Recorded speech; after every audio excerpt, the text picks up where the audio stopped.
Olá pessoal, nesse quarto vídeo discutiremos o conceito de mecanismo de reação. Uma reação química ela representa na verdade um processo amplo que pode ser representado em etapas menos complexas. E essas etapas que compõem o processo pelo qual reagentes se convertem em produtos serão chamados de mecanismos de reação. Esse mecanismo ele é uma proposição teórica que descreve todo o percurso feito dos reagentes até os produtos. Essas reações menos complexas que ocorrem individualmente serão chamadas de reações elementares. O mecanismo é uma proposição puramente teórica. Uma forma de verificar a sua consistência, a sua validade, é verificar se esse mecanismo é capaz de levar até a lei de velocidade, que é uma informação conhecida experimentalmente. É bom termos em conta que, ainda que o mecanismo esteja equivocado, seja uma proposta equivocada, que não seja condizente com a realidade, ele ainda assim pode levar à lei de velocidade correta. Então, isso não é uma garantia que esse mecanismo está correto, mas, obviamente, se um mecanismo proposto não é capaz de levar à lei de velocidade, ele já deve ser descartado. Bom, então, como mencionado anteriormente, as reações elementares, ou seja, as etapas de um processo mais complexo, são processos mais simples e que vai nos permitir deduzir da equação química a lei de velocidade. Então, tomando como exemplo a tabela exposta nessa tela, a primeira linha nos fornece que A forma produtos. Se essa reação é uma reação elementar, eu posso escrever sua lei de velocidade diretamente como sendo V igual a K vezes A, o que me mostra que essa reação segue uma cinética de primeira ordem. Ao passo que, por exemplo, a linha 3, em que eu tenho A mais A que forma produtos, se essa reação é uma reação elementar, eu posso deduzir diretamente da equação química sua lei de velocidade e escrever que V é igual a Ka ao quadrado. E assim para os outros casos. Bom, aqui surge um conceito novo que é o conceito de molecularidade. A molecularidade de uma reação indica quantas partículas deverão se encontrar num dado instante para que a reação elementar aconteça. Então, na reação da primeira linha, nós teríamos molecularidade igual a 1, nas reações 2 e 3, molecularidade igual a 2, nas reações 4, 5 e 6, molecularidade igual a 3. Bom, então nós podemos aqui usar um exemplo da reação entre o monóxido de nitrogênio e o oxigênio para formar o dióxido de nitrogênio, para descrevermos como verificar se um mecanismo proposto é capaz de levar à lei de velocidade. Então nós temos a equação química global e a lei de velocidade experimental. Tá? É importante chamar a atenção que, embora essa lei de velocidade corresponda à equação química, essa equação química não representa uma reação elementar. Ela é uma reação complexa que acontece em etapas e, por coincidência, os coeficientes estequiométricos correspondem às ordens da reação em relação ao NO e ao oxigênio. Ok? Bom, então vamos analisar um mecanismo teórico proposto para descrever a formação do NO2. Nesse mecanismo foi proposto uma reação que acontece em duas etapas. Na primeira etapa é sugerido que ocorra uma dimerização bimolecular rápida e também a sua reação inversa como sendo possível. Então, na reação direta, eu tenho que o NO reage com outra molécula do NO, se juntam e formam o dímero N2O2. Nós podemos escrever aqui a velocidade de formação desse produto, desse dímero N2O2, como sendo K1 concentração de NO ao quadrado, considerando que a equação direta da etapa 1 é um processo elementar. E K1 corresponde à constante cinética da reação direta etapa 1. Bom, se nós admitirmos que a equação inversa também é possível, nós temos que o N2O2, o dímero, se decompõe e forma o NO. Então, nós teremos aqui, nesse caso, a velocidade de consumo do N2O2, uma vez que na reação inversa ele atua como reagente. Nesse caso, a velocidade de consumo será K'1 NO2O2. Uma segunda etapa também bimolecular e a sua inversa. Nesse caso, nós vamos considerar que a etapa 2 é uma etapa lenta, que ocorre com menor velocidade em relação à primeira etapa. Então, nós dizemos que a primeira etapa do mecanismo é rápida enquanto que a segunda etapa é uma etapa lenta. Tá? A motivação para isso é baseada no conhecimento da reação química. Afinal, o mecanismo é uma proposição puramente teórica. Bom, então, na segunda etapa, o que nós temos é que o dímero formado na primeira etapa se choca com o oxigênio e forma o produto final, que é o dióxido de nitrogênio, o NO2. Então, aqui nós podemos expressar agora a velocidade de consumo do dímero como sendo K2 NO2O2 vezes O2, onde K2 representa a constante cinética da reação direta da etapa 2. Bom, aqui também podemos considerar a reação inversa, em que o dímero é formado pela reação entre duas moléculas do dióxido de nitrogênio, cuja velocidade de formação será dada por K2 vezes concentração de NO2 ao quadrado. Bom, se nós somarmos todas as etapas do mecanismo proposto, perceba que nós chegaremos à equação global fornecida. Isso tem que ser verificado. A somatória das etapas deve me fornecer a equação global. Note que a espécie N2O2 ela não aparece na equação global, mas ela foi sugerida no mecanismo. E essa espécie que aparece ora como reagente, ora como produto, que é formada na reação direta, consumida na reação inversa, em diversas etapas do mecanismo, é considerado intermediário de reação.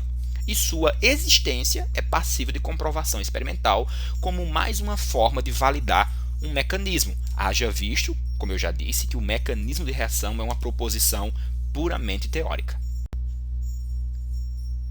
Bom, então nós podemos fazer algumas considerações antes de avançarmos. Então, aqueles compostos que aparecem como produtos em uma dada etapa e subsequentemente é consumido na outra e não aparece na reação global, esses são ditos intermediários de reação. Tá? A sua existência é postulada e é passível de comprovação, assim como eu havia dito. Isso vai fortalecer, obviamente, a proposta teórica do mecanismo de reação. Durante uma reação, a concentração desses intermediários é baixa e constante, pois essa espécie é quimicamente produzida numa etapa, consumida na outra, e este enunciado é conhecido como princípio dos estados estacionários. E vai ser muito importante para que nós possamos fazer mais à frente algumas inferências matemáticas que nos ajudem na dedução do mecanismo de reação que leva à lei de velocidade experimental.